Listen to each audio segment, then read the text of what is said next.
Hello everyone, today in this video we will fight against the atmosphere character of our world around us, and today we will just talk about Renaissance. But we will not talk about Renaissance as entire period of time that lasted more or less since the end of the 14th century in Italy, from the times of Petrarch and Dante till the beginnings of the 17th century in such countries like Poland or Scandinavia and so on. And in Italy, symbolic date that finishes the Renaissance is so-called Sacco di Roma, so sack of Rome by the armies of the Emperor Charles V in 1527. Very painful sack of Rome, finished with the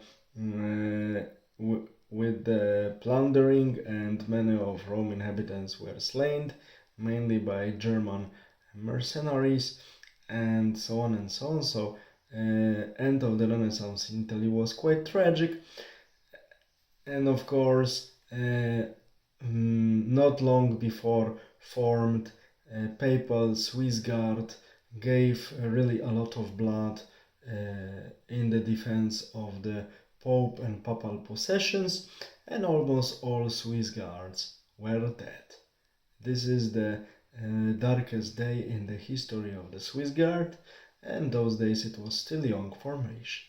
So we see that Swiss Guard doesn't have only representative, but they have only cards of history full of glory and full of blood. But coming back to the Renaissance, I would like to say that, of course, many investigators, historians say that Renaissance started from Italy, which is true. But we cannot forget about other places in which such intellectual movements were seen. I mean Burgundy and the court in Dijon, nowadays Western France.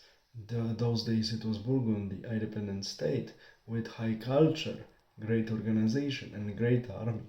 For instance, in the 15th century, half of the mid of the 15th century, court of Charles the Bald, king of Burgundy, was full of the Renaissance practices. Even chroniclers say that before going to sleep, Charles the Bald was reading fragments of the Caesar's works and other great works of ancient historians on his own, or he was asking his friends and members of the court to read them for him, and later he was meditating and finding a way how to improve his strategy and how to rule Burgundy properly. So we see that there is only not only one source of the Renaissance. We should also remember about the contribution of such places like Burgundy, which is now largely forgotten due to the fact that Italians somehow almost owned the Renaissance on their own, thanks to the hard work of their historians, people of culture, writers, and so on. I do not want to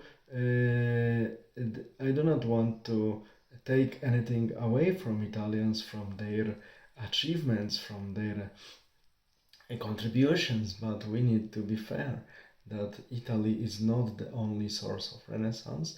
There is also great contribution from Burgundians who actually developed a lot of culture, especially architecture, paintings, that later resulted in the following centuries the golden age of Dutch culture, Dutch paintings. And this is a great contribution to Renaissance that shouldn't be forgotten. All the best. Have a nice day. Bye.